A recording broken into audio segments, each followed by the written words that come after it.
ओरी विठोबा रखुमाई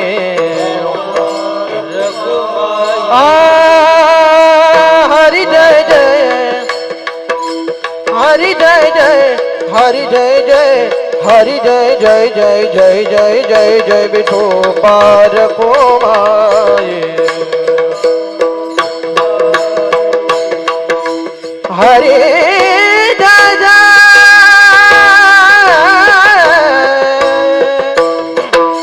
विठोबा रखुमाई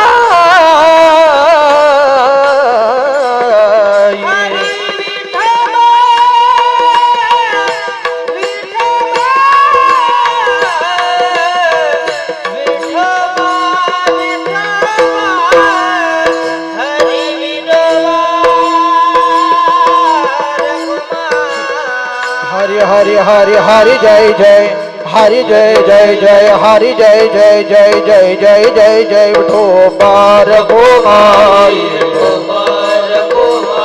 विठोबा रखुमाई विठोबा रखुमाई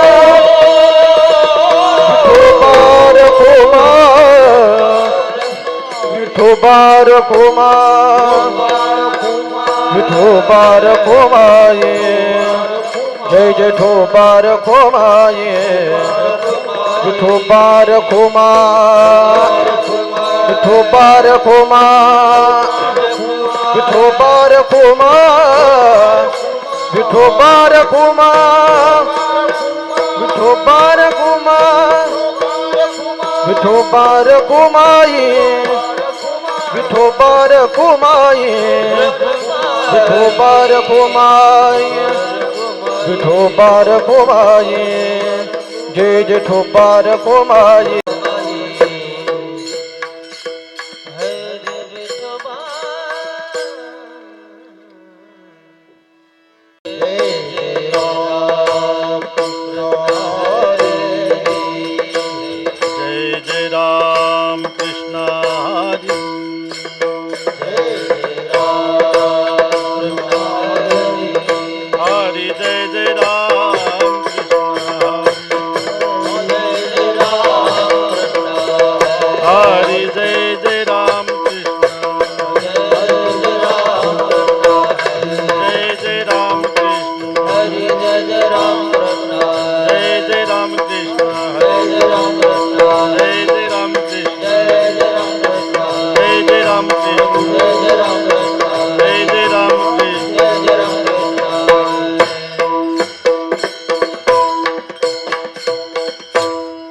रूप पाहता लोचनी रूप पाहता लोचनी लोचनी झाले वो साजन सुख झाले वो साजन रूप पाहता लोचनी रूप पाहता लोचनी रूप झाले वो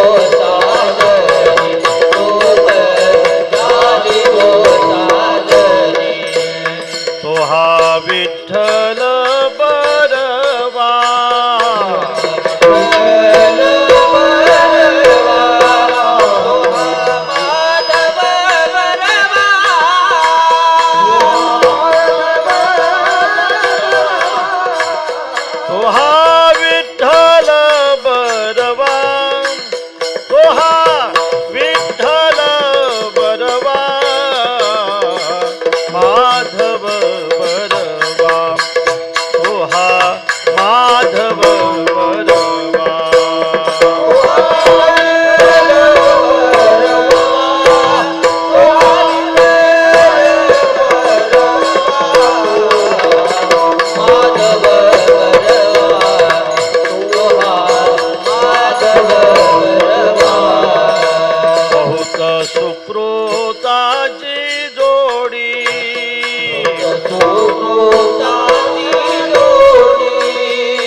बरवा माधव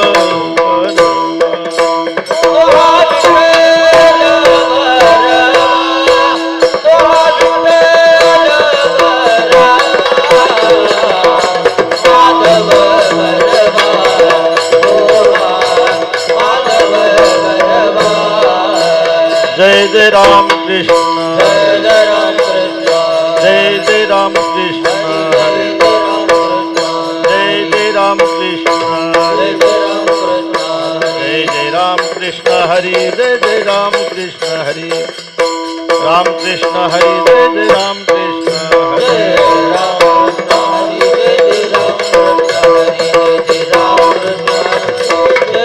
जय जय राम अर्भकाचे साठी अर्भकाचे साठी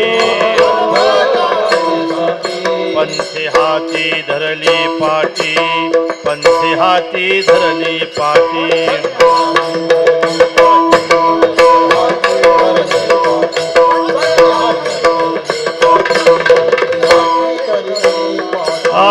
अर्भकाचे साठी अर्भकाचे साठी पंथे हाती धरली पाटी पंथे हाती धरली पाटी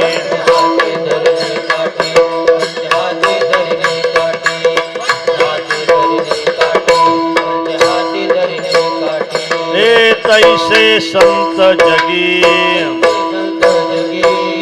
तैसे संत जगी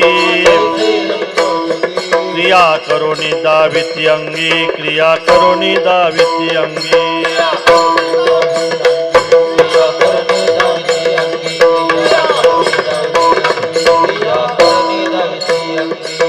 बालकाचे चाली बालकाचे चाली माता जानुनी पाऊल घाली माता जानुनी पाऊल घाली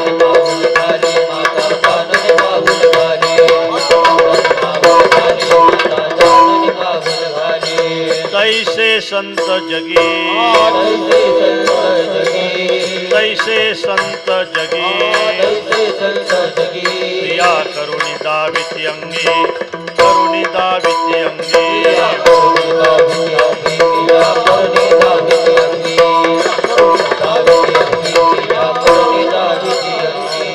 तुका म्हणे नाव तुका म्हणे नाव जनासाठी उदकी ठाव जनासाठी उदकी ठाव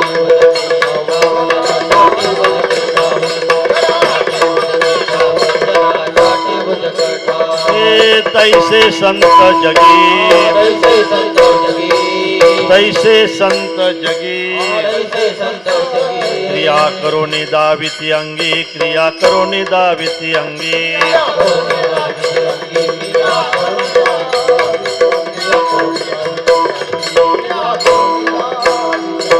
रोपार कुमाई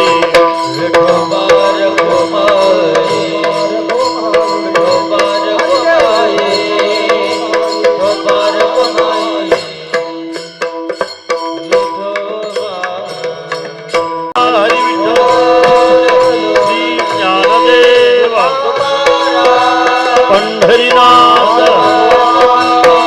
माऊली ज्ञानेश्वर महाराज जगद्गुरु तुकाराम महाराज सद्गुरु जोग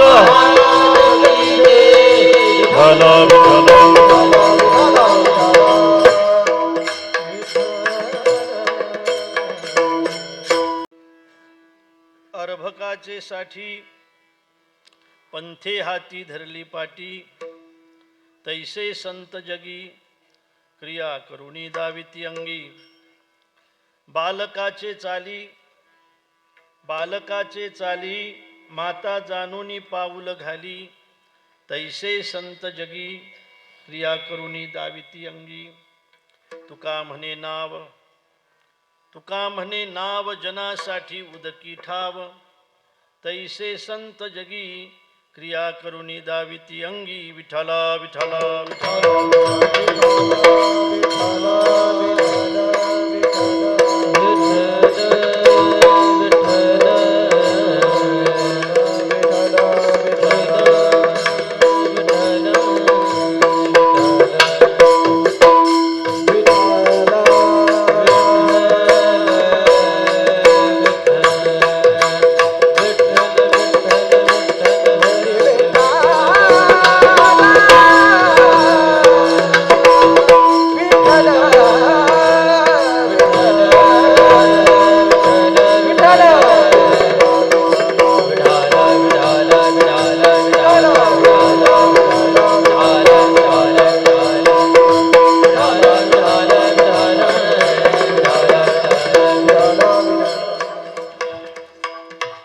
महायोगपीठे तटे भीमरथ्यां वरं पुण्डरीकाय दातुं मुनीन्द्रैः समागत्य तिष्ठन्तमानन्दकन्दं परब्रह्मलिङ्गं भजे पाण्डुरङ्गं पाण्डुरङ्गाकरु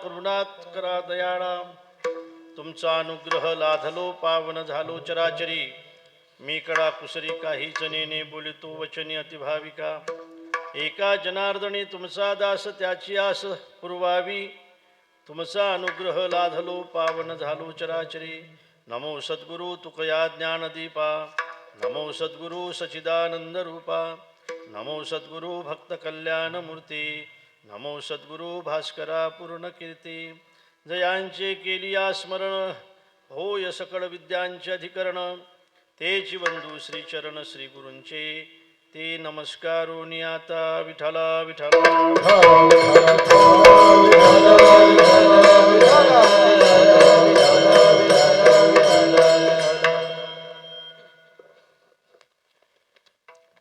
अर्भकाचे साठी पंथे हाती धरली पाटी तैसे संत जगी क्रिया करुणी दाविती अंगी. वाडकी या गावामध्ये हनुमंतरायाच्या या पावन दरबारामध्ये भगवत कृपेने साधू संतांच्या आशीर्वादाने व आपल्या सगळ्यांच्या सहकार्याने या ठिकाणी हा अखंड हरिनाम सप्ताह चालू आहे. दरवर्षीप्रमाणे किती वर्ष आहे अखंड गेल्या अनेक वर्षापासून सुरू असलेला हा अखंड हरिनाम सप्ताह आहे. खरं म्हणजे वैकुंठवासी हरिभक्तिपरायण गुरुवर्य बंशी महाराज तांबे, वैकुंठवासी हरिभक्तिपरायण गोविंद महाराज गाडेकर, श्री हरिभक्तिपरायण गुरुवर्य महंत भास्करगिरी महाराज श्री क्षेत्र देवगड, वैकुंठवासी हरिभक्तिपरायण संतकवी हरिदास महाराज कांबळे, श्री हरिभक्तिपरायण महंत स्वामी प्रकाशानंदगिरीजी महाराज श्री क्षेत्र देवगड, श्री हरिभक्तिपरायण देवीदासजी महाराज म्हस्के, श्री हरिभक्तिपरायण गणेश शानंदगिरीजी महाराज, श्री हरिभक्तिपरायण वासुदेव महाराज आदमने, हरिभक्तिपरायण अशोक महाराज यांच्या मदतीने, यांच्या सहकार्याने, यांच्या उपस्थितीने, बाबांच्या आशीर्वादाने, बंशी महाराजांच्या कृपादृष्टीने गेल्या अनेक वर्षापासून हा अखंड हरिनाम सप्ताह या ठिकाणी सुरू आहे. 2 दिवसापासून सुरू असलेल्या अखंड हरिनाम सप्ताहाचा आजचा हा 3रा दिवस आहे. आपण सगळेजण उपस्थित आहात. मृदंगाचार्य आमचे हरिभक्तिपरायण शत्रू महाराज, गायनाचार्य हरिभक्तिपरायण संपत महाराज, हा उत्सव या ठिकाणी सुरू आहे. आपण सगळेजण अत्यंत प्रेमाने या ठिकाणी उपस्थित आहात. गेल्या अनेक वर्षापासून हा उत्सव चालू असताना सुद्धा आपली उपस्थिती प्रार्थनीय आहे. वाडकी या गावाला, वाकडीच ना, वाकडी या गावाला मी आजही विसरलो ना, याचं कारण तुमच्या गावामध्ये गोशाळा आहे. बाबांच्या प्रेरणेने ती गोशाळा या ठिकाणी सुरू आहे. आपण सगळेजण ती गोशाळा सांभाळताय. किती गायी आहेत? 1000 गायी वाटप केल्यात आणि 30 गायी या ठिकाणी आपण सांभाळताय. मला असं वाटतं की हा आपल्या गावाचा फार मोठा आदर्श आहे आणि बाबाच्या शब्दाला मान देऊन आपण ती गोशाळा याच बाजूला आहे कुठंतरी, अशी अशी इथंच कुठंतरी आहे असो. आणि हा उत्सव या ठिकाणी चालू आहे आणि ही चिंतनरूपी सेवा हनुमंतरायाच्या चरणी समर्पित करण्याच्या निमित्ताने आपण सगळेजण या ठिकाणी एकत्रित आहोत. चिंतन सेवेसाठी निवडलेला अभंग जगद्गुरू जगत्वंदनीय महाराष्ट्रभूषण संत शिरोमणी संत सम्राट वैराग्यमूर्ती श्री संत तुकोबारा यांचा 4 चरणाचा अत्यंत महत्त्वाचा आणि संतांची कृती आपल्यासाठी कशी असते याबद्दलचा विचार दृष्टांताने प्रतिपादन करणारा आजचा अभंग आहे. विठ्ठल विठ्ठल.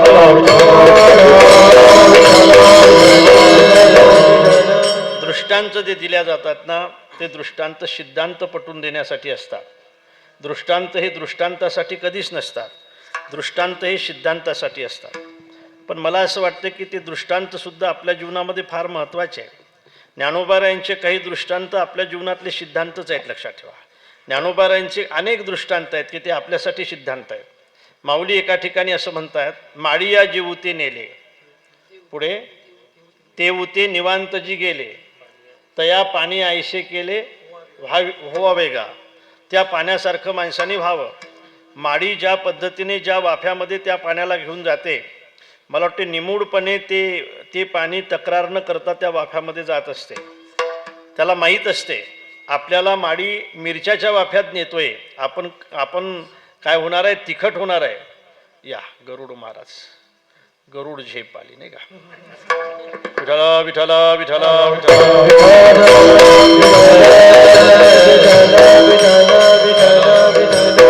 माहीत असते की आपल्याला हा मिरच्याच्या वाफ्यात नेतोय, आपण तिखट होणार आहोत.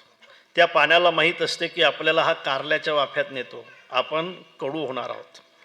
त्या पाण्याला माहीत असते की आपल्याला हा माळी आज ऊसाच्या वाफ्यात नेतो, आपण गोड होणार आहोत. पण माळी नेतो ना मग आपण तिखट झालो तरी चालेल पण तिथं गेलं पाहिजे. माळी नेतो ना मग आपण कडू झालो तरी चालेल पण तिथं गेलं पाहिजे. माळी नेतो ना मग आपण गोड झालो तरी चालेल पण तिथं गेलं पाहिजे. माळिया जे उते नेले ते उते निवांतची गेले, तया पानिया ऐसे केले व्हावेगा. दृष्टांतच आहे पण आपल्यासाठी सिद्धांत आहे. असे माऊलीचे अनेक दृष्टांत आहेत की ते आपल्यासाठी सिद्धांत आहेत. अनेक सांगेल अनेक दृष्टांत आहेत की ते आपल्यासाठी सिद्धांत आहेत. काही सिद्धांत आणि दृष्टांत एकाच ओवीत आहेत बघा. मी ते ओवी सांगतो तुम्हाला. का दीपकडिका धाकुटी परिबहू तेजाते प्रगटी, तैशी सद्बुद्धी थेकुटी म्हणून आहे नाही का. दीपकडिका धाकुटी, धाकुटी म्हणजे लहान. दीपकडिका धाकुटी, धाकुटी म्हणजे लहान. आपल्याला धाकटा म्हणतो का नाही, हा माणसा थोरला भाऊ आहे, आम्ही धाकटे आहोत. धाकुटी म्हणजे लहान. अत्यंत लहान असू द्या त्या दिव्याची ज्योत, पण मला असं वाटते तिचा प्रताप फार महान आहे, फार महान आहे तिचा प्रताप. ते घरच जाळू शकते असं नाही, ते गावसुद्धा जाळू शकते. ते गावच जाळू शकते असं नाही, ते तालुकासुद्धा जाळू शकते. ते तालुकाच नाही सगळं जग जाळू शकते बघा. म्हणून एवढ्याशा दिव्याच्या वातीला लहान कधी मानायचं नाही मानायचं. 5 गोष्टीला कधी लहान मानायचं नाही. तुम्हाला सांगतो, सापाला लहान मानायचं नाही, पापाला लहान मानायचं नाही, दिव्याला लहान मानायचं नाही, आणि शत्रूला लहान मानायचं नाही, आणि रोगाला लहान मानायचं आहे. रोगाला कधी लहान मानायचं नाही, पापाला कधी लहान मानायचं नाही, सापाला कधी लहान मानायचं नाही, शत्रूला कधी लहान मानायचं नाही, आणि दिव्याला कधी लहान मानायचं नाही. दिवा लहान असतो का? दिवा लहान असतो? अरे दिवा हा दिवा असतो लेका. महाराज म्हणतात तृण अग्निमीळ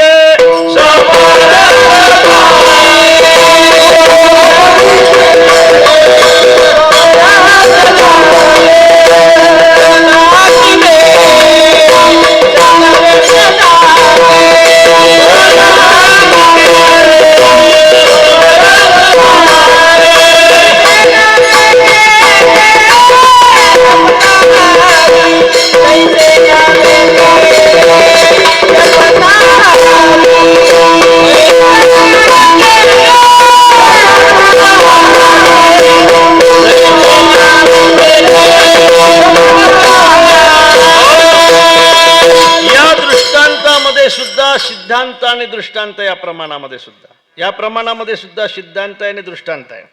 दृष्टांत असा आहे, एवढासा दिवा. काय झालं बघा, अमेरिकेमधले जावई होते आणि मुलगी अमेरिकेमध्ये दिली आणि जावईबाब नेमके दिवाळीला आले. दिवाळीला आल्यानंतर आपल्याकडे दिवे लावण्याची पद्धत आहे दिवाळीला, बरोबर आहे ना, दिवे लावतात. त्यावेळेला त्यांनी आपल्या मेहुण्याला विचारलं, मेहुणाच म्हणतात ना त्याला, बायकोचा भाऊ काय म्हणतात, मेहुणाच म्हणतात. आमच्याकडे शाळा म्हणतात त्याला, इकडे काय आमच्याकडे शाळा खरंच म्हणतात, शाळा म्हणतात, तुमच्याकडे मेहुणा म्हणतात. मेहुण्याला विचारलं का रे याला काय म्हणतात. आता मेहुणा असल्यामुळे त्यांनी गंमत केली, म्हटले बापू याला सूर्याची पिलं म्हणतात. जावाईबा विचार करतात की आपल्याकडे सूर्य आहे पण सूर्याची पिलं नाहीत, यातलं एखादं सूर्याचं पिलू आपण नेलं पाहिजे. जावाई रात्री उठला, त्याला विश्वास नव्हता मेहुण्यावर. रात्री उठला आणि ते एकलं सूर्याचं पिलू घेतलं आणि 400 एकरातला कडबा एकत्र जमा केला होता. 400 एकरातला कडबा एकत्र जमा केला होता. ते सूर्याचं पिलू त्याच्यात लपून टाकलं. बघा आता काय झालं असेल, त्या सूर्याच्या पिलानं त्या ठिकाणी प्रताप केला आणि प्रताप काय 10-15 मिनिटात प्रताप झाला. सगळी रांग पेटलेली दिसली, सगळं गाव धावलं. तोपर्यंत 400 एकरातल्या पेंड्याची सगळी राग झाली. सगळे रडत होते, कारण चारा होता तो, अनेकांना तो चारा गायीसाठी भेटत होता आणि घरातले लोकसुद्धा रडत होते आणि जावाई बापूसुद्धा रडत होते. जावायाला विचारलं, जावाईबा तुम्ही का रडता हो, जाऊ द्या ना, सासऱ्याचा आहे तो, तुम्ही का रडताय. जावाई म्हटला, खरं म्हणजे मी त्या कडब्यासाठी रडत नाही म्हणे, पण त्याच्यात माझ्या सूर्याच्या पिलाचं काय झालं असेल त्याच्यासाठी रडतोय म्हणे मी. म्हणजे हा सूर्याच्या पिलाचा प्रताप आहे. तैसे नामे केले जपता हरी. एवढ्याशी दिव्याशी ज्योत जर एवढी मोठी रांग पेटू शकते, तर फक्त तुम्ही देवाचं नाव घ्या, ते तुमच्या अनंत जन्माचे पाप पेटू शकते. अनंत जन्माचे नाम संकीर्तन साधन पै सोपे, जळतील पापे जन्मांतरीचे किंवा जन्मांतरे. सिद्धांतही आहे आणि दृष्टांतही आहे. का दीप कडिका धाकुटी, बहु तेजा ते प्रगटी, सद्बुद्धी थेकुटी तैसी सद्बुद्धी थेकुटी म्हणून. असंच ना महाराज, असंच ना, ओवी अशीच आहे ना, अशीच आहे ना ओवी. कशी आहे सांगा एकदा, तुमच्या तोंडून सांगा ना, अरे सांगा ना. ते बहु तेजा ते प्रगटी म्हणून त्या ठिकाणी दिव्याला लहान मानायचं नाही, तसं सद्बुद्धीला कधी लहान मानायचं नाही. सद्बुद्धी ही सद्बुद्धी असते महाराज, दुर्बुद्धी ही दुर्बुद्धी असते. दुर्बुद्धी कधीच महान नसते आणि सद्बुद्धी कधीच लहान नसते. दुर्बुद्धी ते म्हणा कदा नुपजो नारायणा, असं म्हणतायत ना महाराज. दुर्बुद्धी अत्यंत वाईट आहे. रावणाचं नाव आज नाही ना, तो खऱ्या अर्थाने श्रीमंत असला आणि सुसंस्कृत असता तर रावणाची नावं आपल्याला आज दिसली असती. तो श्रीमंत आहे पण सुसंस्कृत नाही, त्याची बुद्धी चांगली नाही, त्याचं मन चांगलं नाही, त्याची बुद्धी चांगली नाही. त्याच्याजवळ संपत्ती खूप आहे पण ते फक्त उपभोगासाठी आहे, उपयोगासाठी नाही. त्याची बुद्धी चांगली नाही महाराज. रावणाची बुद्धी चांगली नाही आणि म्हणून रावणाच्या बुद्धीची आजसुद्धा कीव येते की त्या ठिकाणी रावणाचं नाव आज कोणीही घेत नाही.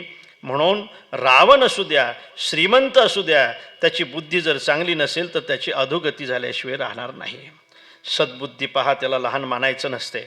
छत्रपती शिवाजी महाराजांची प्रतिमा मला या ठिकाणी दिसते पहा. गड उतरत आहेत, ती प्रतिमा आहे ना, ते कोण्या गडावरची माहीत आहे तुम्हाला. ती प्रतिमा महाराजांची प्रतापगडावरची प्रतिमा आहे. प्रतापगडावरून महाराज उतरत आहेत. कशासाठी उतरत आहेत? अफजल खानाच्या भेटीसाठी उतरत आहेत. कोण होता तो अफजल खान? अफजल खान म्हणजे प्रत्यक्ष काळ होता महाराज. इतका भयंकर होता तो अफजल खान की तो उभा राहिला ना बुर्जासारखा भासत होता. जेवढा आडवा होता तेवढाच तो उभा होता आणि पोलादी पहारेची सरी करण्याची त्याची ताकद होती. त्याचा शिक्का होता बुर्जशिखन आणि कुप्रशिखन. मी मूर्ती आणि मूर्तीपूजकांचा विध्वंसक आहे असा त्याचा शिक्का होता. तो जेवढा शूर होता ना तेवढाच तो क्रूर होता. कपट आणि दगाबाजी ही त्याची नीती होती आणि स्वतःला त्या ठिकाणी तो मूर्ती आणि मूर्तीपूजकांचा विध्वंसक आहे असं म्हणून म्हणत होता आणि त्याच्या भेटीसाठी महाराज निघाले होते. ऐका, प्रतापगडावर ज्या वेळेला महाराज गेले ना त्यावेळेला ते राजगडावरून गेले होते. जिजाऊ माँसाहेबाचं दर्शन घेऊन गेले होते. जिजाऊ माँसाहेबाने त्यांच्या वडिलाची आठवण करून दिली की तुझ्या वडिलाला कपटाने अनेक कैद केलं, तुझ्या मोठ्या भावाला सुद्धा या अफजल खानाने मारलं. शिवबा तुला याचा बदला घ्यायचा आहे, तुला याचा बदला घ्यायचा आहे. शिवबा 27 वर्षाचे होते, एकुलते एक होते.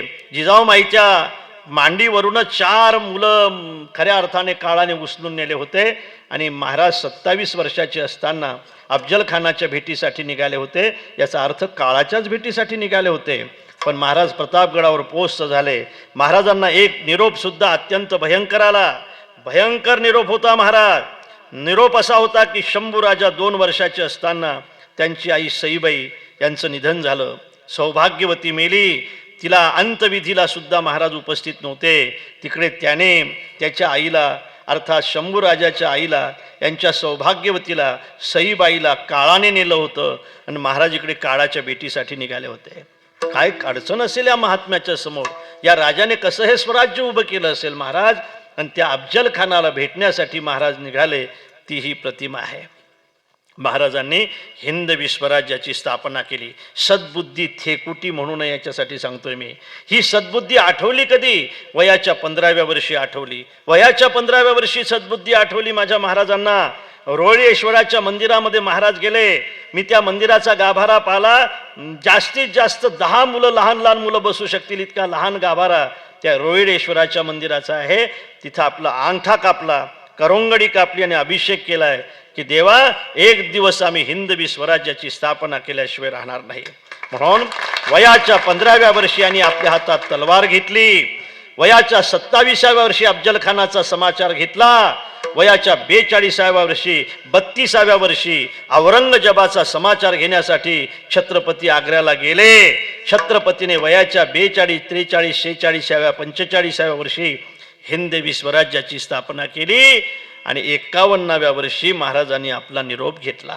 मी नक्की सांगेल, वयाच्या 15व्या वर्षी आपल्या हातात तलवार घेणारा, वयाच्या 27व्या वर्षी अफजल खानाचा समाचार घेणारा, वयाच्या 32व्या वर्षी औरंगजेबाचा समाचार घेण्यासाठी आग्र्याला जाणारा, वयाच्या 45, 46व्या वर्षी हिंदवी स्वराज्याची स्थापना करणारा, वयाची 51 वर्ष जगणारा आणि वयाचे 35 वर्ष या महाराष्ट्रासाठी तलवार घेऊन रणांगणात उभा असणारा या जगाच्या पाठीवरचा एकमेव वीर म्हणजे छत्रपती शिवाजी महाराज.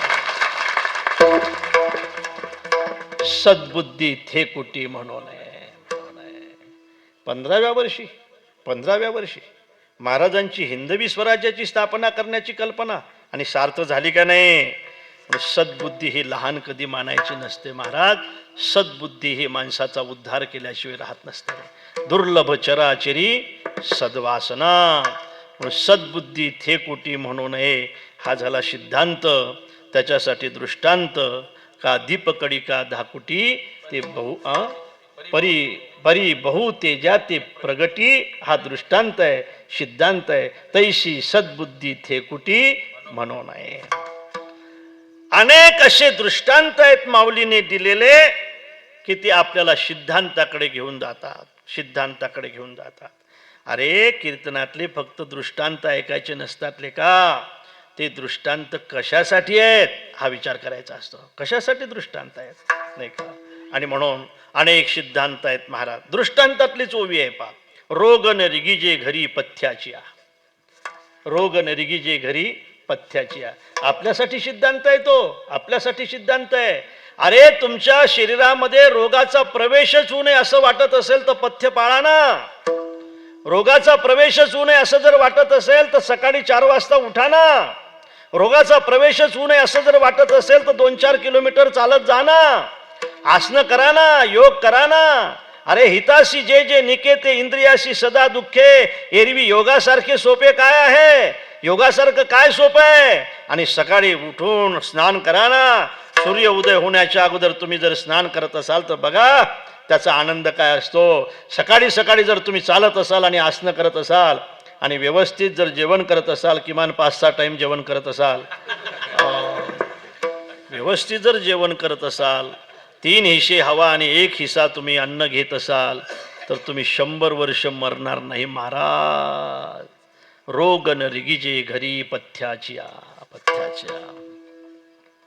आम्ही परवा ते थोरवे दादा नाही का, ते तिकडे श्रीगोंद्याकडे साहेबराव नाना थोरवेच ना.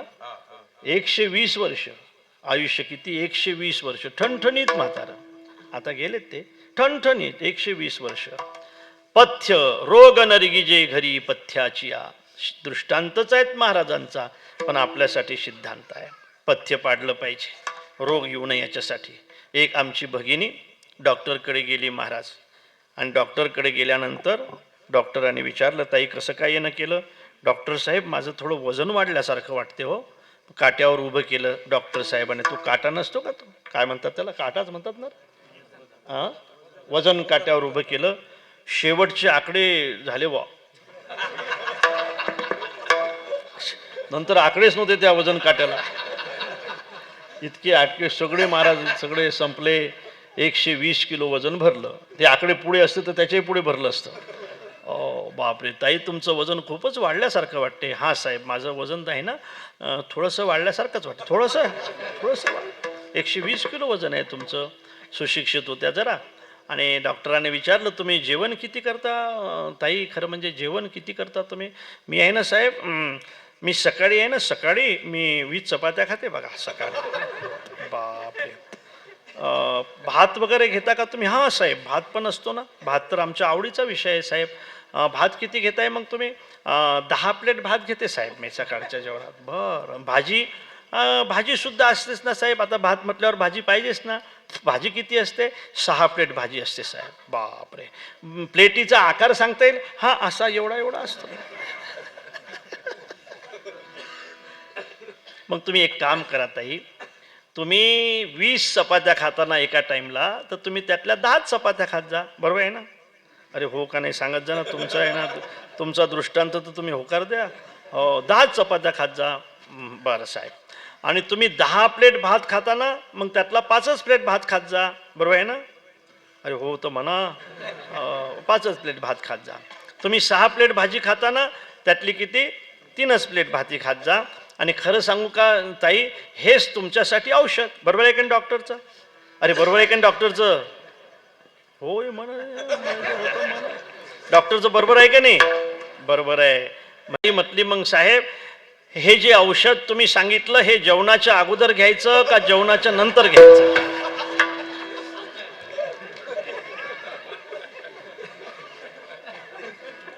काय मर म्हटले बाई कधी घे जा. रोग नरगिजे घरी पथ्याची या. पथ्य पाडणाऱ्या माणसाच्या शरीरामध्ये रोग येऊ शकत नाही. सज्जनानो ह्या दृष्टांताच्या ओव्या सुद्धा आपल्यासाठी सिद्धांत आहेत. अनेक सांगेल मी, त्याच्यातच वेळ जाईल म्हणून पुढे जातो. तुकोबा राय सुद्धा अनेक दृष्टांत देतात आपल्याला एखादा सिद्धांत पटवून देण्यासाठी. अनेक उपमा देतात एखादी वस्तू पटवून देण्यासाठी. अरे साधूला पटवून देण्यासाठी महाराज काही उपमा देतात. महाराज चंदनाची उपमा देतात. साधू कसे असतात लेका? साधू चंदनासारखे असतात. तुका म्हणे गुण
चंदनाच्या ठिकाणी गुण आहेत ते संतांच्या ठिकाणी आहेत म्हणून चंदनाची उपमा ही उपमा आहे. चंदनाच्या ठिकाणी काय काय गुण आहेत रे? चंदनाच्या ठिकाणी शीतलता हा गुण आहे. चंदनाच्या ठिकाणी परोपकारता हा गुण आहे. शीतलता जी आहे ना ती चंदनाची आहे. परोपकारता हा त्याच्यामध्ये गुण आहे. काय करतो तो चंदन? चंदन आपल्या सोबत बोरीचं झाड असू द्या, बाबडीचं झाड असू द्या, त्याला सुगंधित करतो महाराज. काय परोपकारिता आहे नाही का. परोपकारी आहे तो, स्वतः झिंजतो, स्वतः असा झिंजतो का नाही, झिंजतो स्वतः आणि खऱ्या अर्थाने त्या ठिकाणी आपल्याला शांत करतो. तापले चंदन निववितो कुडी, तापलेली कुडी सुद्धा निवण्याची ताकद फक्त चंदनामध्ये आहे महाराज. मोबाईल ठेवून द्या, मोबाईल राहू द्या. हो, आणि म्हणून त्या ठिकाणी चंदन हे परोपकारी आहे. चंदन खऱ्या अर्थाने परोपकार करते, शीतल आहे आणि चंदनाची उपमा दिल्या जाते. संत सुद्धा शीतल आहेत, संत सुद्धा परोपकारी आहेत महाराज, म्हणून त्याला ती उपमा दिल्या जाते. थोडका भाव सांगून देईल, पण चंदनामध्ये एक अवगुण आहेच बघा. एक अवगुण आहे, सांगून देईल. अवगुण आहे. काय अवगुण आहे चंदनामध्ये? चंदन काय करतो? चंदन बाभडीला सुगंधित करतो, चंदन बोरीला सुगंधित करतो, पण चंदन केळीला सुगंधित करत नाही. केळी माहित आहे ना, केळीचं झाड, त्याला सुगंधित करत नाही. हिंगाला सुगंधित करत नाही, हिंग. आणि आणखी बांबूला सुगंधित करत नाही. बांबू माहित आहे ना तुम्हाला? बांबू तो शेवटी आपल्यासोबत असतो, त्याला बांबू म्हणतात. तो बांबू या तिघांना का सुगंधित करत नाही रे तू? का सुगंधित करत नाही? चंदनाने सांगितलं महाराज, या केळीला सुगंधित करता येत नाही, याचं कारण याला अनेक पडदे आहेत म्हणे. केळीला खोडच नसते, ती पडदे असतात. एक काढला की दुसरा, दुसरा काढला की तिसरा, बरोबर आहे ना, पडदे आहेत. जी खरं सांगू का, ज्याच्या अंतकरणामध्ये पडदे असतील ना, श्रीमंतीचा पडदा, मानाचा पडदा, लौकिकाचा पडदा नाही का, पदाचा पडदा, आणि तो किती दिवस कीर्तनाला आला महाराज, सुगंधित होणार नाही. लक्षात ठेवा. या मंडपामध्ये जे यायचं ना, ते श्रीमंत म्हणून यायचं नाही, श्रोता म्हणून यायचं आहे. श्रोता म्हणून, श्रीमंत म्हणून जर तुम्ही या मंडपामध्ये येत असाल तर तो पडदा पहिले काढून टाका, तो कचरा पहिले काढून टाका. जिथं तुम्ही चपला काढता तिथं काढा, आणि इथं श्रोता म्हणून बसा, तर तुमचा उद्धार होईल. पहा, मी श्रीमंत आहे, आपलं एवढं आहे, आपलं एवढं बागायत आहे, आपली ही सत्ता आहे, आपला एवढा बोलबाला आहे, आणि आपलं तर नावच नाही घेतलं महाराजांनी. हा पडदा आहे, हा पडदा आहे, हा पडदा. नावाची तर एवढं फॅट निघलं साहेब, आता तुम्हाला सांगतो, ते नाव जर नाही घेतलं ना कार्यकर्ते, ते तारीखच घेत नाहीत आमची.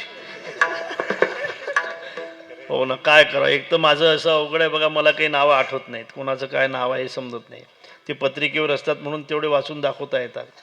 म्हणजे नाव नाही घेतलं की फार बिघाडा होते. ते चोपदाराचं सुद्धा नाव घ्यावं लागतं. तुमचं नाव काय? काय? अशोक. सांगितलंच नाव याने. त्यांची इच्छा आहे, आमचं नाव घ्या तुम्ही. नाही, असं सात्विक आहेत. पण असं आहे पहा, हे मानापानाची इशालेखा घरी केली पाहिजे ना रे, घरी केली पाहिजे. आपल्या सौभाग्यवतीने आपला मान राखला पाहिजे. राखते का? राखते का? खरं सांगा अशोक भाऊ. आता नाव माहीत झालं का नाही, मग काही विचारलं पाहिजे. तुम्हाला सगळ्यात जास्त शिव्या कोण देते खरं सांग?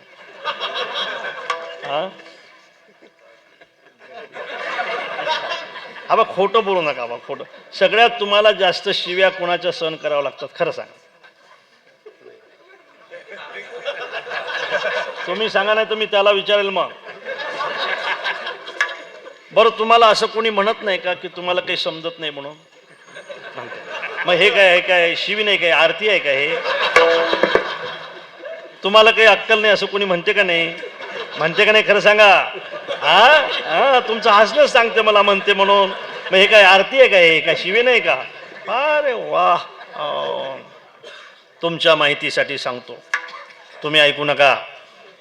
यांना बिचाऱ्यांना, यांना सांगायचं आहे मला, हे किती दिवस त्रास सहन करतील. तुम्हाला जर कोणी असं म्हटलं ना की तुम्हाला अक्कल नाही, तुम्ही उत्तर देत जा बरं का. तुम्ही हो म्हणा, तुम्हाला सांगतो, हो, तुम्हाला जर कोणी असं घरात म्हटलं की तुम्हाला अक्कल नाही, तुम्ही उत्तर द्यायचं खरंच नाही म्हणा, खरंच मला अक्कल नाही म्हणा. खरं मला जर अक्कल असती ना तर तुझ्यासारखी झांबलट माझ्या पदरात पडलीच नसती म्हणा.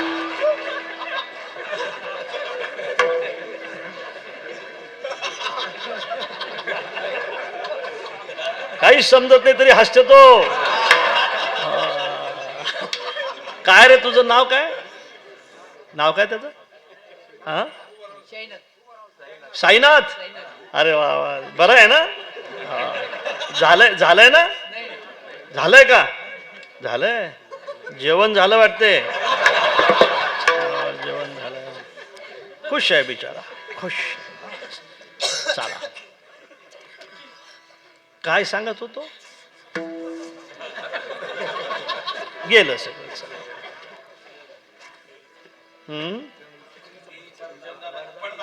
पडदा पडदा पडदा पडदा. केळीला अनेक पडदे असतात, सुगंधित होणार नाही. पडदे हटून टाका. देव दर्शनाला जाताना पडदा ठेवू नका, कीर्तन करताना पडदा ठेवू नका. बस मी वारकरी आहे एवढंच खोड असलं पाहिजे. मी विदर्भ रत्न आहे, हा पडदा आहे. हा नरकात नेले का तुला? मी रामायणाचार्य आहे, हा सुद्धा पडदाच आहे. मी कोणीतरी आहे, आपलं एवढा मान नाही, आपल्याला कोणी विचारत नाही, हा पडदाच आहे. आम्हीराव एवढे मोठे कीर्तनकार आहोत आणि तुम्ही आमची किंमत करत नाही, हा पडदाच आहे. हे पडदे उद्धारासाठी नसतात, हे नरकात न्यायसाठी असतात, लक्षात ठेवा. म्हणून चंदनाच्या सोबत किती दिवस राहिली केळी तरी सुगंधित होणार नाही. पडदे आहेत, पडदे पडदे आहेत. प्रीततः पर्दा नहीं, प्रीततः पर्दा नहीं, पर्दा नहीं ता प्रीत. अरे प्रीत पर्दा दोनों मिले, ये तो दुश्मन की रीत, ये तो दुश्मन की रीत.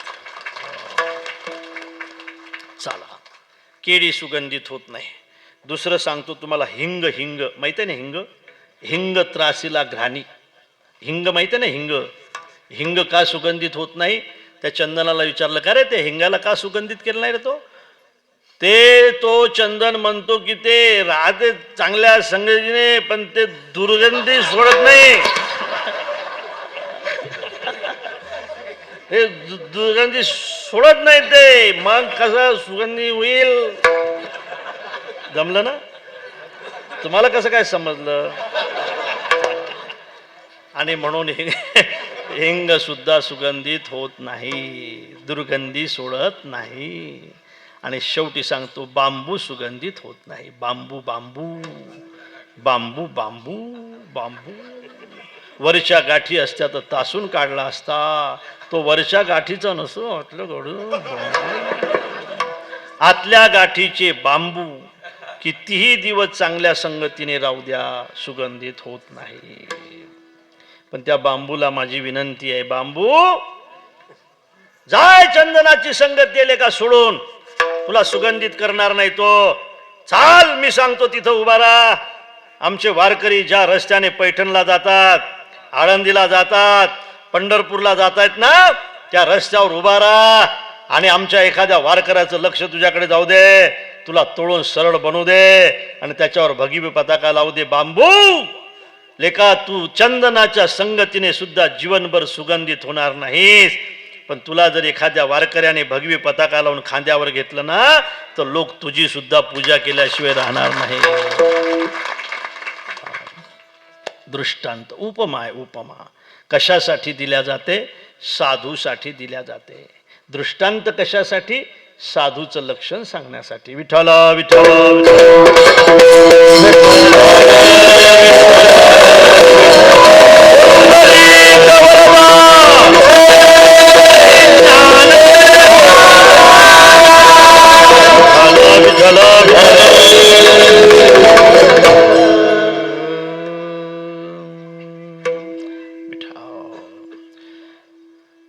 अनेक दृष्टांत आहेत. महाराजांना असं विचारलं की, महाराज तुम्ही देवावर किती प्रेम करता हो? तुम्ही देवासाठी, तुम्ही त्याच्या भेटीसाठी तुम्हाला काय आतुरता आहे? देवाच्या भेटीसाठी तुम्ही किती आतुर आहात, किती आतुर आहात.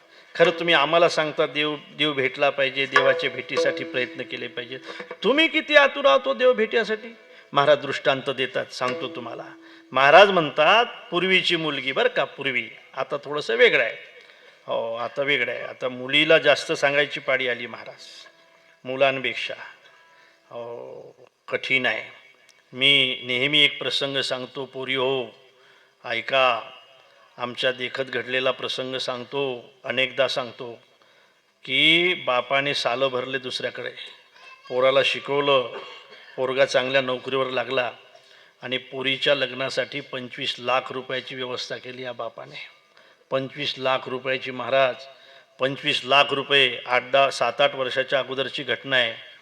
आणि अक्षरशः पोरीने बापाची किंमत नाही ठेवली महाराज. त्या कोर्टामध्ये एका कटघरात बाप माय उभे होते, एका समोरच्या कटघरात पोरगी उभी होती. आणि त्या ठिकाणी बाप सारखा विनंती करत होता, पोरी असं काय केलं तू, असं काय केलं तू, असं का केलं तू पोरी. माझ्या बापाने दुसऱ्याच्या घरी सालं भरले, मला शिकवलं बघ. माझ्या बापाने खूप कष्ट केले माझ्यासाठी, मला नोकरीवर लावलं, तुझ्या लग्नासाठी एवढी मोठी व्यवस्था करून ठेवली मी, तू काय केलं, हे काय केलं पोरी. मी केवढंही मोठं संकट त्या ठिकाणी स्वीकारलं असतं, पण तू माझी मान खाली घातली. असं करू नको. मी आताही तुझा स्वीकारायला तयार आहे, आताही पदरात घ्यायला तयार आहे. खूप रडत होते महाराज. त्या मायच्या तर दातखिळ्या बसत होत्या. पोरीच्या डोळ्यामध्ये काकरसुद्धा नव्हता, लक्षात ठेवा. शेवटी बाप म्हटला, पोरी एकदा तर मला बाबा म्हण, एकदा तर बाबा म्हण, बाबा एकदा तर म्हण बाबा. नाही म्हटलं महाराज त्या पोरीने बापसुद्धा, एकदा सुद्धा बाबा म्हटलं नाही. आणि शेवटी ती पोरगी त्यांच्याकडे बोट दाखवून म्हटले की यांच्यापासून मला धोका आहे, यांच्यापासून धोका आहे तुला. ज्यांनी तुला धोका दिला आहे तो तुझ्या बाजूनं उभा आहे, ज्यांनी तुला सांभाळलं त्यांच्यापासून धोका आहे तुला, त्यांच्यापासून. सज्जनानो, सूत्र असतात, याला कधी विसरायचं नसते. जुना काळ होता, आजही तोच महत्त्वाचा आहे, लक्षात ठेवा. म्हणून सूत्र सांगते, चाहे कितना प्यारा हो लड़का उसे सर पे बिठाना ना चाहिए, चाहे कितनी प्यारी हो कन्या उसे घर घर घुमनाना चाहिए. पोराला कधी डोक्यावर घ्यायचं नसते आणि पोरीला कधी जास्त फिरू द्यायचं नसते, सूत्र आहे. आणि म्हणून ते आजही खरे आहेत. बरोबर आहे का माझं, बरोबर आहे का माझं, बरोबर आहे ना. अरे होतं म्हणा, बरोबर आहे. क्षमा करा, पण असं काही करू नका. तुमचा बा बॅकग्राऊंड पाहत असतो, तुमचे वडील त्याची किंमत पाहत असतात, त्याचा पैसा पाणी पाहत असतात, त्याची नोकरी कुठे आहे हे पाहत असतात, त्याच्या मामकूड पाहत असतात. तुम्ही काय पाहता, काय करतो मुलगा, कबूतर विकतो, गेली पोरगी. काय करतो मुलगा, टपर विकतो, गेली, सोनं घेऊन गेली घरचं. हे चॉईस आहे तुमची, हे चॉईस तुमची. म्हणजे आम्हाला हे सांगावं लागतं महाराज, आता अशी परिस्थिती आली म्हणून सांगतोय. पहा, क्षमा करा मला, बरोबर आहे ना. ही परिस्थिती आली म्हणून सांगतोय. त्या बापाची किंमत करा. तो बाप सगळं पाहत असतो. हा पोरगा सकाळी फुटाणे खातो का काय खातो हे पाहतो तो बाप. तुम्ही काय पाहता. 1-2 वर्षामध्ये रडताय, मग तुम्हाला कोणी स्वीकारत नाही. आम्ही हे माहीत आहे, आम्ही अशा मुलींना सुद्धा स्वीकारतो आणि त्यांचा सांभाळ करतो. काही अल्पनिवास, काही दीर्घनिवास त्यांना देतो आणि त्यांचं पुनर्वसन करतो महाराज. रडत असतात ह्या पोरी, रडत असतात. आणि त्यांना 100% परत येण्याची इच्छा असेल, ती कुठलीही असू द्या, भिवंडीची असू द्या व मालेगावची असू द्या, तिथून आम्ही तिला काढून तिचं पुनर्वसन करतो. विषय असा आहे की असं घडत असते, नाही का. म्हणून चाहे कितना प्यारा हो लड़का उसे सर पे बिठाना ना चाहिए. पूर्वीचा काळ सांगत होतो, पूर्वीचा काळ होता लेका. पोरीचं लग्न झालं ना की पोरी रडत होत्या ना, आजही रडतात. लग्न झाल्यानंतर बापाच्या गळ्यामध्ये पडून पोरी रडतात. बापावर खूप प्रेम करणाऱ्या पोरी त्या ठिकाणी वाटी लावत असताना बापाच्या गळ्याला मिठी मारून रडतात महाराज. बापसुद्धा खूप रडत असतो. मला आठवते, पूर्वी सासरवास होता ना तुमच्या काळामध्ये. माईची भेट होत नव्हती वर्ष, बरोबर आहे ना, वर्ष भेट होत नव्हते. त्या दिवशी फक्त पत्र असायचे, पत्र एखाद्या वेळेला. मोबाईल तर नव्हतेच, तेच चांगलं होतं, मोबाईल नव्हते. या माया फार बिघडवतात महाराज पोरीला मोबाईलवर, हो असं होते मग.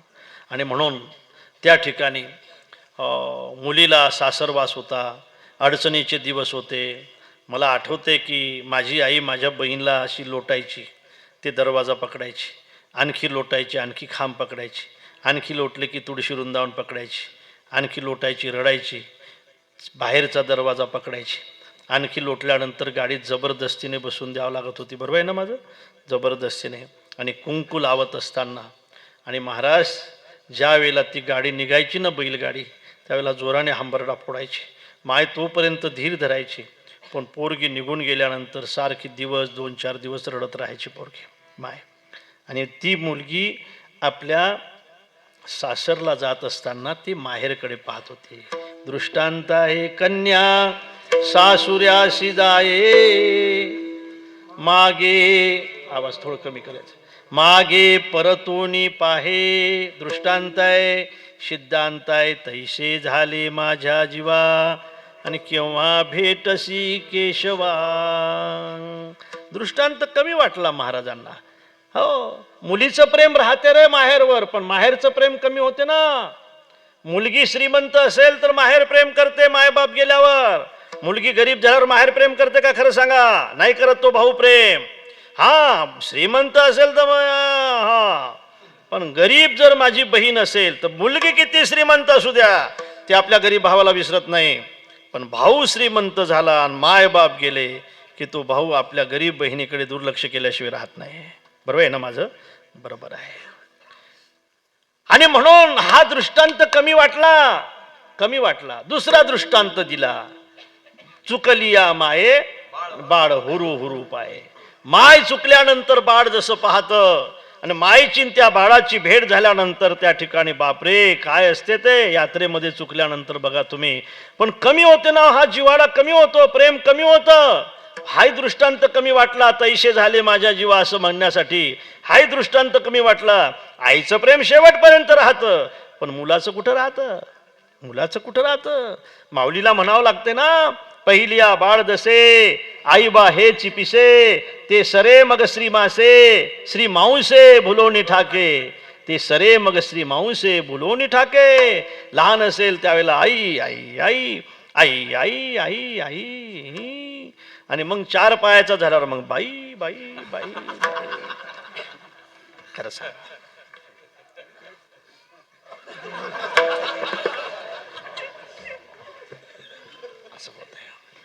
असं होते का नाही? हो, असं होते महाराज. आईला नसते विसरायचे लेका. बाई काय आता आली नाही का, माय पहिलंपासून आहे. मी एक गोष्ट नेहमी सांगतो महाराज, खरं सांगतो की तुम्हाला 2 गोष्टी नाहीत बदलता येत. खरं सांगतो मी, 2 गोष्टी तुम्हाला नाही बदलता येत, खरंच नाहीत बदलता येत.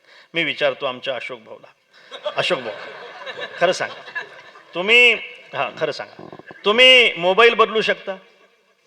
बदलू शकता. तुम्ही जुने कपडे बदलू शकता? हो म्हणा, बदलू शकता.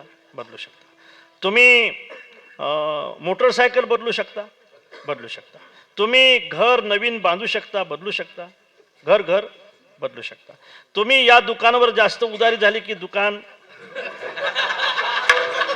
बदलू शकता ना? हो म्हणा, बदलू शकता. तुम्ही बदलू शकता. बघा, बिना उधारीचंही बदलू शकता का नाही? या दुकानावर जर माल भेटला नाही तर दुसऱ्या दुकानावर, अरे हा माल जर इथं भेटला नाही तर दुसऱ्या दुकानावर तुम्ही जाऊ शकता का नाही? दुकानही बदलू शकता. आता सांगा, तुम्ही दुकान बदलू शकता? हो म्हणा. तुम्ही जमीन बदलू शकता? हो म्हणा. तुम्ही कपडे बदलू शकता? हो. तुम्ही मोबाईल बदलू शकता? हो.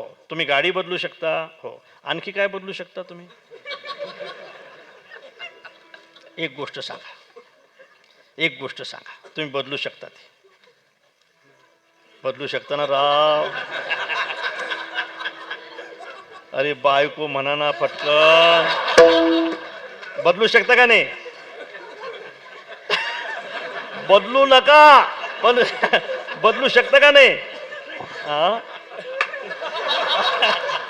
बदलू शकता का नाही? अरे भिवू नका ना, हो तर म्हणा. काय माणसं बा भेटतात, चाल. बदलू शकता का नाही महाराज? का बदलू नका, पण बदलू शकता का नाही? बदलू नका बावा. आता आहे ते यायला असतं नाही तर तुमचं काय होईल पुढे बदलल्यावर? बदलू खरे, बरोबर आहे ना? बदलू शकता का नाही?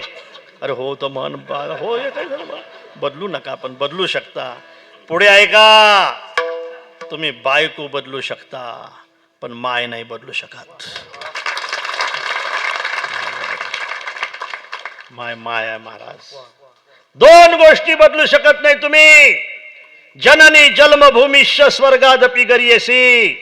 एक तर तुम्ही जननी बदलू शकत नाही आणि जन्मभूमी बदलू शकत नाही.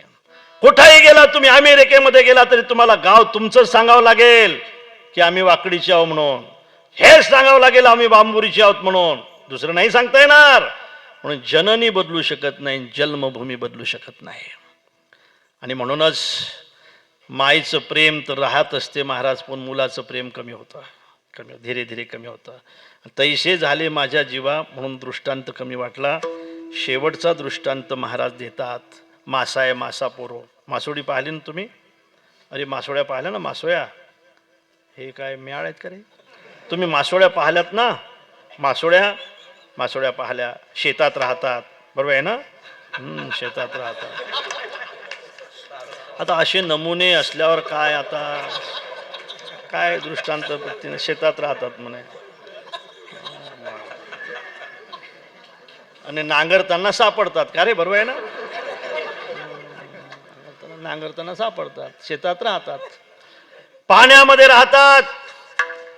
आणि पाण्यातून तुम्ही त्याला बाहेर काढा आणि किती दिवस जिवंत राहील मासा? किती तास जिवंत राहील? किती तास जिवंत राहील? तो तळपतो महाराज, तळपतो तळपतो तळपतो तळपतो. केव्हा पाणी मिळेल मला? केव्हा पाणी मिळेल? दृष्टांत आहे. जीवना वेगडी मासोडी तैसा तुका तळमळी. माझी भगवत प्राप्तीसाठी हे तळमळ आहे. तळमळ हे सांगण्यासाठी हे सगळे दृष्टांत आहेत. आता पुढे ऐका. संतांची कृती सांगण्यासाठी या अभंगातला पहिला दृष्टांत आहे.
अर्भकाचे साठी. अर्भक म्हणजे विद्यार्थी, लहान मुलगा, मोठा नाही बरं का, लहान, पहिलीतला, बालवाडीतला. आणि पंथे हाती धरली पाटी. पंथे म्हणजे पंतोजी.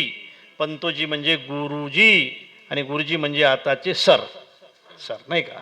हो, गुरुजी म्हणजे पंतोजी. पंतोजी काय करतात? विद्यार्थ्याची पाटी आपल्या हातात घेतात.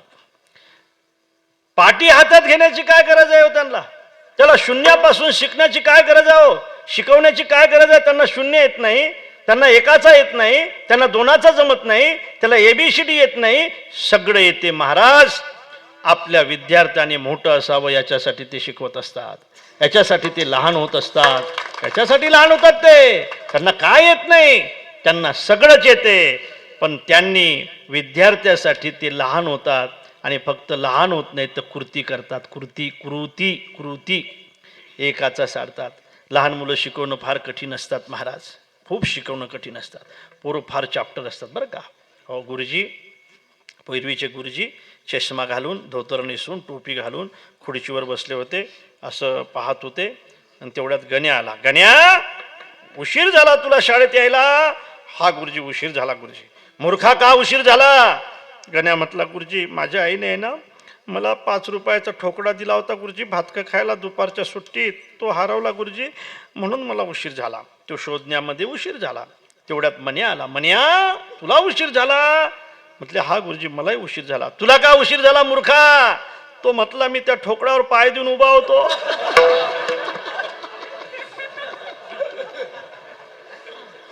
असे विचित्र असतात महाराज हे नमुने, फार विचित्र. एका पोराला विचारलं, का रे राम्या? म्हटले काय गुरुजी? तुला घटना आणि दुर्घटना यातला फरक सांगता येईल का? म्हटले मग सांगता येईल. सांग बरू. त्याला मार खाल्ला होता पहिल्या दिवशी, राग आला होता गुरुजीचा. राम्या म्हटला गुरुजी, आपल्या शाळेला आग लागणं ही घटना, आपल्या शाळेला आग लागणं ही घटना. बरं चाल, हे झाली घटना. आता दुर्घटना सांग बघू. तो म्हटला गुरुजी, आपल्या शाळेला आग लागणं ही घटना आणि त्याच्यातून तुम्ही जिवंत बाहेर पडणं ही दुर्घटना.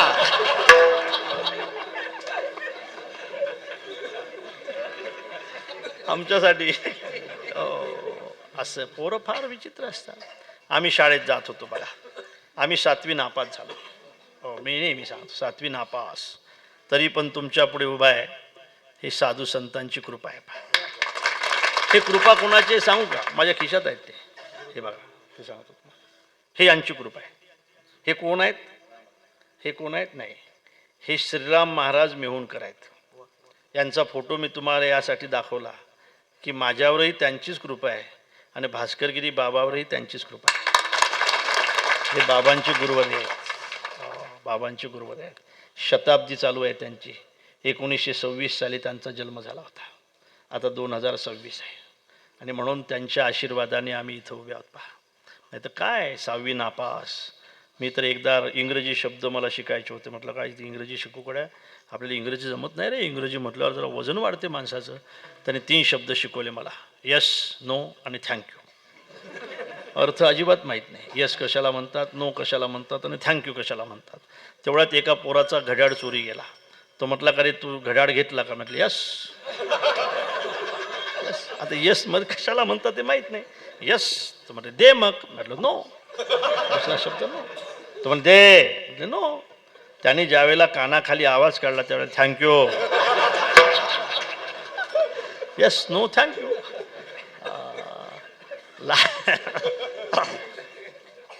लहान मुलं शिकवणं अत्यंत कठीण असते महाराज.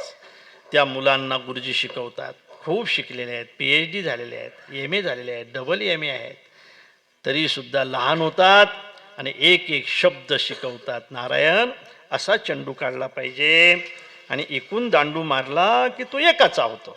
बरोबर आहे? नारायण चेंडू काढते बरोबर, तू दांडू मधात मारते. अरे नारायण असा चेंडू काढून असा दांडू मारला की तो एकाचा होतो. नाऱ्या चेंडू काढते पण दांडू वरून मारते. नार्या एका महिन्यापासून लेका मी तुला एकाचा शिकवतो, काढत का नाही रे? येत नाही तुला? म्हटले येतो गुरुजी. काढत का नाही? नाऱ्या म्हटला गुरुजी एकाचा काढल्यावर मग 2चा मागे लागेल ना. आपल्याला करायचं असतं.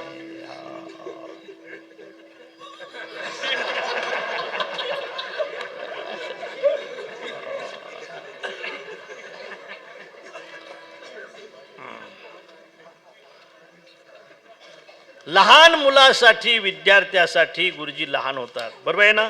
बरोबर आहे ना? तुम्हाला विचारतो, लहान होतात. तुम्ही किती शिकल्यात? MA काय असेल, 12वी काय असेल ते.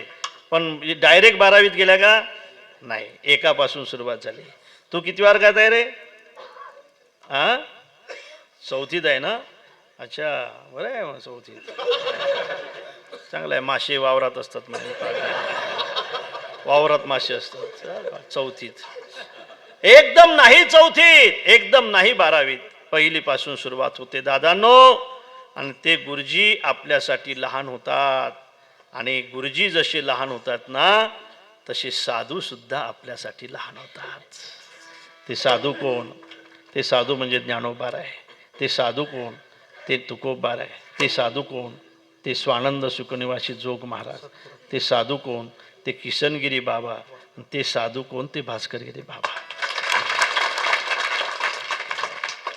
अर्भकाचे साठी पंथे हाती धरली पाटी तैसे संत जगी आणि क्रिया करुणी दाविती. क्रिया महत्वाची आहे ना. तुम्ही किती चांगलं बोलता राहो पण क्रिया काय करता तुम्ही? गायीबद्दल व्याख्यान करताय, व्याख्यान करण्याचा विषय आहे का? काय काय व्याख्यान करण्याचा विषय नाही, गाय कृती करण्याचा विषय.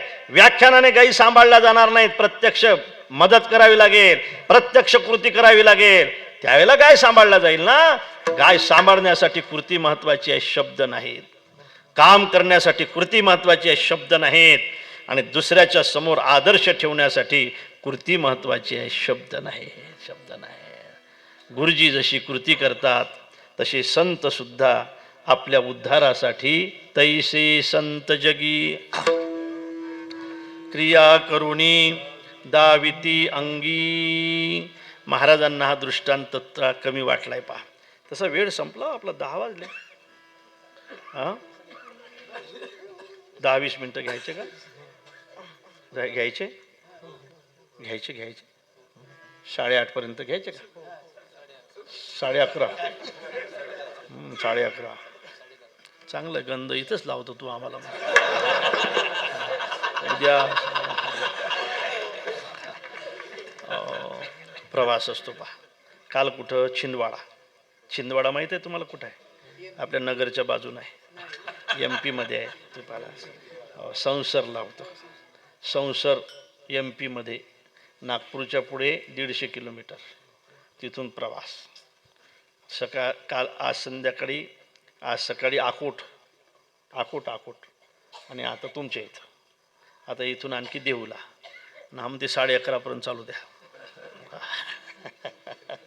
असं काही हरकत नाही.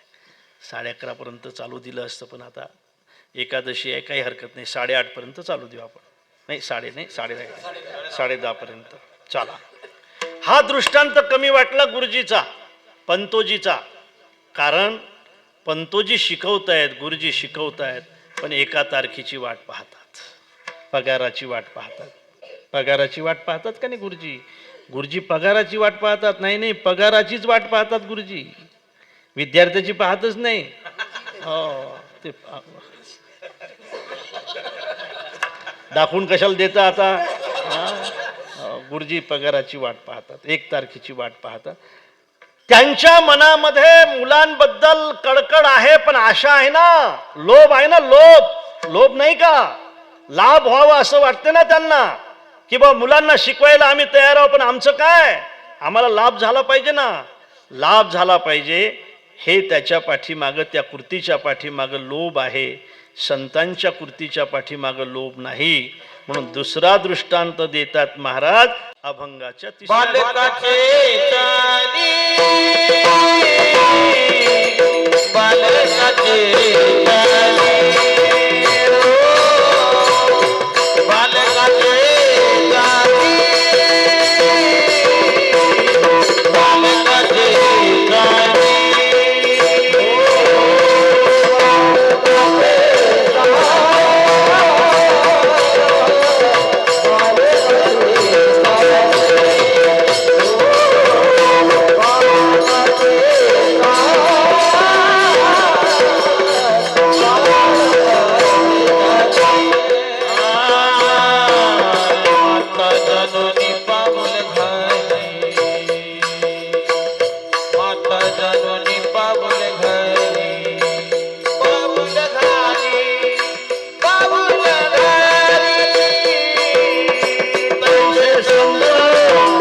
'Bharat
तैसे संत जगी क्रिया करुणी दाविती अंके.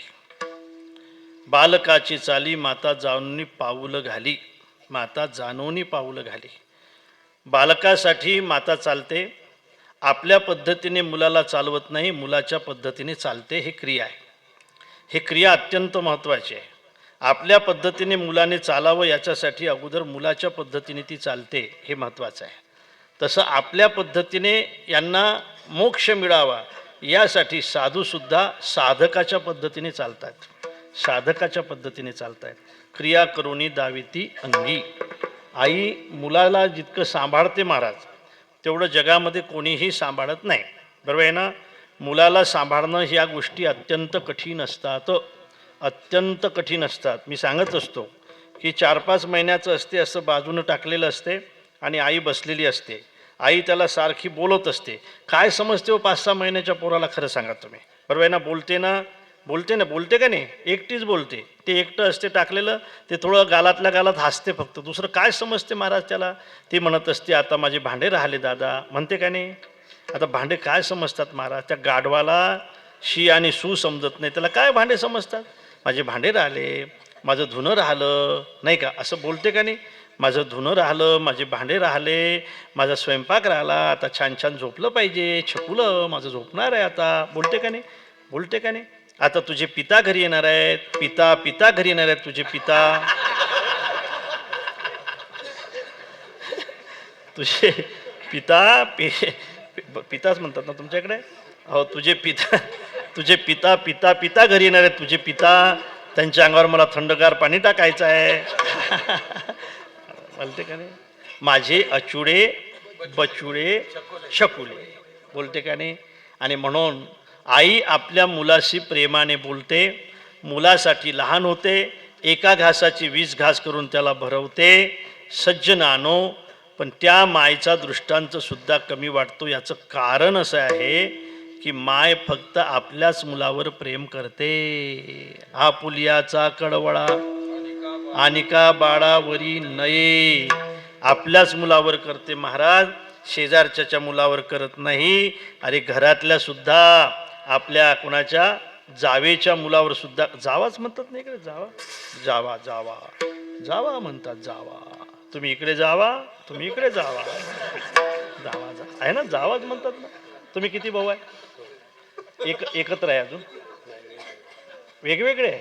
बापरे, लग्नाच्या अगोदर निघाले?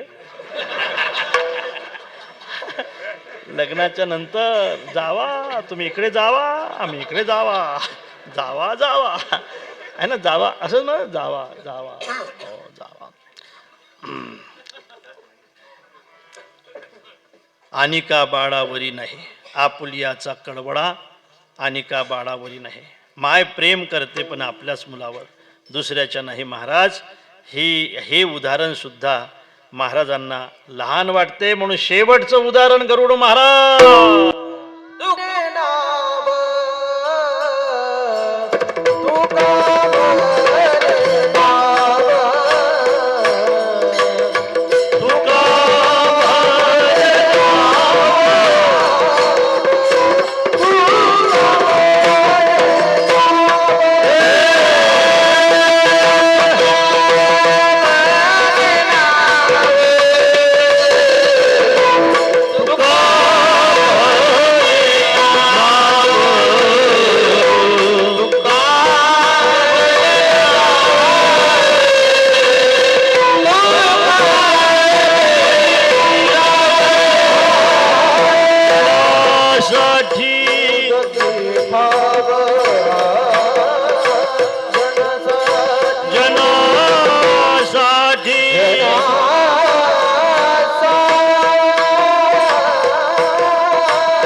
पहिला दृष्टांत आहे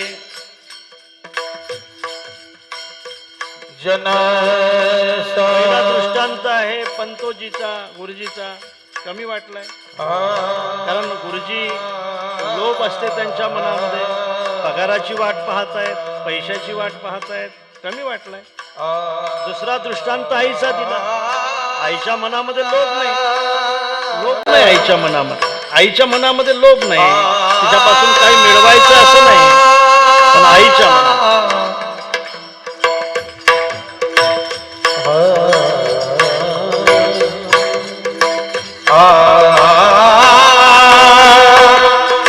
पण माय आपल्याच मुलावर प्रेम करते, दुसऱ्याच्या नाही. साधू मात्र सगळ्यांवर प्रेम करत असतात महाराज. साधूची प्रार्थना आहे, साधूची विनंती आपल्या गुरुकडे. जय खळाची व्यंकटी सांडो तया सत्कर्मी रती वाढो भूता परस्परे जळो मैत्र जीवांचे. आणि म्हणून नावेचा दृष्टांत देतात. नावेचा नाव कोणासाठी आहे? नाव नावेसाठी नाही, नाव नावाळ्यासाठी सुद्धा नाही. नाव हे फक्त जनासाठी आहे. पाण्यात राहते बिचारी, नावाडी तरी उतरून घरी जातो, तुम्ही उतरून पलीकडच्या काठावर जाताय, ते तर पाण्यातच असते. कोणासाठी राहते पाण्यामध्ये? ते नित्य पाण्यामध्ये नाव राहण्याचं कारण फक्त आपल्यासाठी, तिच्यासाठी नाही, फक्त जनासाठी. नित्य पाण्यामध्ये राहणं का सोपं आहे? नेहमी पाण्यामध्ये राहणं का सोपं आहे महाराज? तरी सुद्धा ते फक्त पाण्यासाठीच असते, ते तिच्यासाठी नाही, ते जनासाठी असते. तसे साधू आपल्यामध्ये असतात, अनेक प्रकारचं दुःख सहन करतात. हे दुःख कशासाठी सहन करतात? हे त्यांच्यासाठी नाही, ते आपल्यासाठी सहन करतात. जनासाठी, जनासाठी उदकी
अभंगाचा भाव मी आपल्या पुढे मांडला. बरोबर असेल ते गुरुजनांचं आहे, अयोग्य असेल ते आपल्या अल्पमतीचं आहे. आणि या ठिकाणी येण्याचा योग आहे. आपण सगळेजण अनेक वर्षापासून हा उत्सव चालवत आहे. म्हाताऱ्यांनो, तुम्ही काहीही करू नका, तुम्ही फक्त नामचिंतन करा. हे माझ्या जवळचे नाहीत, हे शंकराचार्यांचे शब्द आहेत. हो, शंकराचार्यांचे शब्द आहेत. शंकराचार्य म्हणतात, अंगंगलितम, अंग गलित झालं. मुंडम पलितम, मुंड पलित झालं. पलित म्हणजे पांढरं झालं. दशन विहीनम, जातम तुंडम, तोंडातले दात पडून गेले. वृद्धो याती गृहीत्वा दंडम, हातामध्ये काठी आली. आणि तदपिन मुंचती आशा पिंडम. जर समजा याही वयामध्ये तुम्ही प्रपंचाचीच आशा करत असाल तर हा प्रपंच तुम्हाला स्वर्गात कसं नेईल? स्वर्गात कसं नेईल? आता आशा सोडायची. जसा जसा माणूस म्हातारा होईल ना, तशी तशी त्याची आशाही म्हातारी झाली पाहिजे. बरोबर आहे? जसा जसा माणूस म्हातारा होईल तशी तशी त्याची आशा जवान होऊ नये. पण उलटं होते म्हातारायचं. म्हातारे माणसाची आशा जवान होते. बिना झाकणाच्या बिसलेल्या घरी आणणारे म्हातारेच असतात. आहे ना. आशा कमी करा आणि आशा कमी करून देवाचं भजन करा आणि दुसरं काही करू नका. दुसरी तपश्चर्या करू नका. 4 धाम करू नका. आता बस झालंय. ठाईचं बैसोनी करा एक चित्त. हे करा. दुसरं काय करा, खऱ्या अर्थाने धीर द्या. पुढे चालणाऱ्यांना धीर द्या. भिवू नकोस, मी तुझ्या पाठीशी आहे, असा म्हाताऱ्यांचा धीर असला पाहिजे. म्हणजे हे तरुण पोरं पुढे चालत राहतील. अशा पद्धतीने सगळ्यांचाच खऱ्या अर्थाने या ठिकाणी विचार आहे. आणि म्हणून अर्भकाचेसाठी पंथी हाती धरली पाटी, तैसे संत जगी आणि क्रिया करुणी दाविती अंगी. अशा पद्धतीने संत आपल्याला कृती करून दाखवतात. हा याच्या पाठीमागचा भाव आहे. कृती महत्त्वाची आहे, बोलणं महत्त्वाचं नाही. काय कृती करता बा तुम्ही? तुमच्या गावासाठी काय कृती आहे तुमच्या म्हाताऱ्याची? आता म्हातारे जर एखाद्या कट्ट्यावर बसून पत्ते खेळत असतील तर तुमच्या कृतीचा काय आदर्श घ्यायचा? आम्ही तरुणांनी काय आदर्श घ्यायचा? म्हाताऱ्याने भजन केलं पाहिजे. म्हाताऱ्याने रोज मंदिरात, बरोबर आहे ना माझं आता? हां, म्हाताऱ्याने मंदिरात आलं पाहिजे, मंदिर झाडून काढलं पाहिजे, भजन केलं पाहिजे आणि सतत करत राहिलं पाहिजे. असो आपण सगळ्यांनी अत्यंत उत्साहाने हा उत्सव साजरा केला आणि अशाच पद्धतीने हा उत्सव चालत राहावा. आणि आपल्या गावामध्ये जी गोशाळा आहे तिला मात्र विसरू नका. ते तुमच्या गावची ओळख आहे, नाही का? ते तुमच्या गावची ओळख आहे. ती ओळख मिटू देऊ नका. ती ओळख सतत राहू द्या. गोमातेची सेवा अत्यंत महत्त्वाची सेवा आहे. झालंय माझं कीर्तन. बघा, तुम्हाला सजीव देवतेची पूजा करायची असेल तर एक तर साधूची पूजा करा, नाही तर गायीची पूजा करा. या लागी गाय आणि सज्जन, माझा जाण जीव प्राण आणि माझे पूजेचे अधिष्ठान सुलभ जाणे ये दोन्ही. आपत्काली गोरक्षण करीतो पढियंता मज जाण, त्या सवे मी आपण गोरक्षण करीत असे. आणि बघा, सजीव देवतेची पूजा करायची असेल तर एक तर साधूची पूजा, एक तर गायीची पूजा. ह्या 2 पूजा सांगितल्या नाथबाबांनी. ह्या करत राहा. सज्जनानो, आपलं गाव आदर्श आहे. आपल्या गावचं मंदिर सुंदर आहे. आपल्या गावच्या मूर्तीला तर खरं म्हणजे पाहिल्यानंतर एकच उणीव वाटते फक्त. कोणची? ती आपल्याशी बोलत नाही, एवढीच उणीव आहे. इतकी सुंदर मूर्ती आहे पहा, इतकी सुंदर मूर्ती. याला जपा सज्जनानो. हे जपणं फार महत्त्वाचं आहे. आणखी काय सांगू शकतो आम्ही तुम्हाला? सांगा. हे जपा आणि हे संस्कृती जपणं फार महत्त्वाची आहे. हे लहान लहान पोरं माझ्यासमोर बसतात ना, कीर्तन आहे म्हणून बसतात, लक्षात ठेवा. यांच्यावर संस्कार फक्त कीर्तनाचेच होतील. आणि तुमच्या गावचं भविष्य चांगलं असावं असं वाटत असेल तर भविष्य कथा कीर्तनाने चांगलं राहील. आणि म्हणून ते चालू ठेवणं ही गोष्ट अत्यंत महत्त्वाची आहे. आपण ती चालवताय, या ठिकाणी योगदान देता.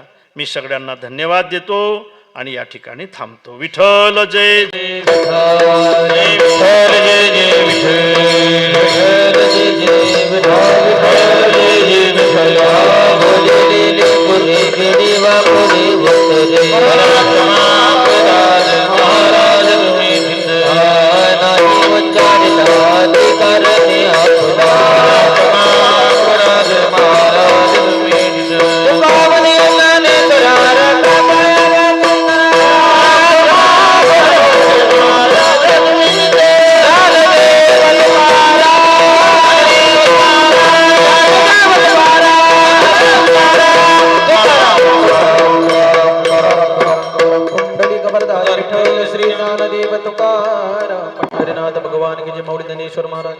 बसा. भजनी मंडळ खाली बसा. 2 मिनिटं. आज या ठिकाणी अखंड हरिनाम सप्ताह 3ऱ्या दिवसाचं. धन्यवाद बर्डे पाटलाचे, धन्यवाद महाराजांनी दिले. 3ऱ्या दिवसाचं हरिपुष्प, विदर्भ रत्न नव्हे तर महाराष्ट्राचं रत्न हरिभक्त परायण रामनाचार्य महाराजांनी आज अनमोल अशा धावपळीमध्ये अनमोल असं मार्गदर्शन केलं. त्याबद्दल मी ग्रामस्थाच्या वतीनं, भजनी मंडळाच्या वतीनं, या परिसराच्या वतीनं महाराजांचे आभार मानतो. तसंच आज या ठिकाणी महाराजांच्या अनेक उपक्रमात जवळजवळ महाराज 20 ते 22 हजार गायी सांभाळतात. म्हणून त्यांच्या धन्यवाद दिले पाहिजे. अनाथ आश्रम, वेड्या मुलांना, विधवांना असे अनेक उपक्रम महाराज करतात. म्हणून हा पैसा देणगी त्या दिवशी आपल्या गावावर फार मोठी एक जबाबदारी अनिल महाराज पाटीलने टाकलेली आहे. ती आणि अनिल महाराज पाटील आणि संजयजी महाराज पाचपोर महाराज आतापर्यंत त्यांनी जोग महाराज शाळेसाठी, आश्रमासाठी जवळपास 75 लाख रुपये त्यांनी जमा करून दिले आहे. निश्चित या दोघांचे ग्रामस्थाच्या वतीने मी आभार मानतो. भविष्यामध्ये त्यांना महाराजांना 2024 महाराष्ट्र शासन ज्ञानबा तुकाराम हा मोठा एक पुरस्कार असतो महाराष्ट्रामध्ये. त्याबद्दल महाराजांचे धन्यवाद. रातून दिवस कष्ट, धर्म आणि देश यासाठी त्यांची सेवा असते. गोशाळेचं फार मोठं काम आहे. म्हणून महाराजांना पुन्हा मी धन्यवाद देतो. आजचं संतपूजन आमच्या गावचे व्हाईस चेअरमन भुसे पाटील बनसोडे यांनी करावं अशी त्यांना विनंती करतो. त्याचबरोबर आज आलेले आमचे गायनाचार्य गरुड झेप या नावाने प्रसिद्ध असणारे त्यांचं बी संतपूजन आमचे कार्ले टेलर यांनी करावं अशी मी त्यांना विनंती करतो. त्याचबरोबर परिसरातून आलेले आमचे वाकडी ते ऋषिकेशजी महाराज नरोडे, त्याचबरोबर किशोर महाराजजी पाटील ते सुद्धा मराठवाड्यातले आहेत. त्याचबरोबर आज ते या ठिकाणून बाहेर कार्यक्रम असल्यानं किशोर महाराज पाटील यांचा आवाज एक नामांकित ते गायनाचार्य आहे, तर त्यांचा सुद्धा सत्कार या ठिकाणी बंडू शेठ काळे तसेच गोभक्त आपले बाबुराव काळे यांनी करावा असं मी त्यांना विनंती करतो. परिसरातून आलेले हरिभक्तपरायण कांबळे महाराज असतील, त्याचबरोबर पिंपरी शाली येथील भजनी मंडळ, सुकडी गुंडवाडी, त्याचबरोबर महाराजांचे भक्तगण. गरुड महाराज चला 2 मिनिटं फक्त, 1च मिनिटात कार्यक्रम राहिलेला आहे. वांबोरी इथून आलेले भक्त मंडळ त्यांचं पद 1 जणांचं प्राथमिक स्वरूपामध्ये सत्कार करावा.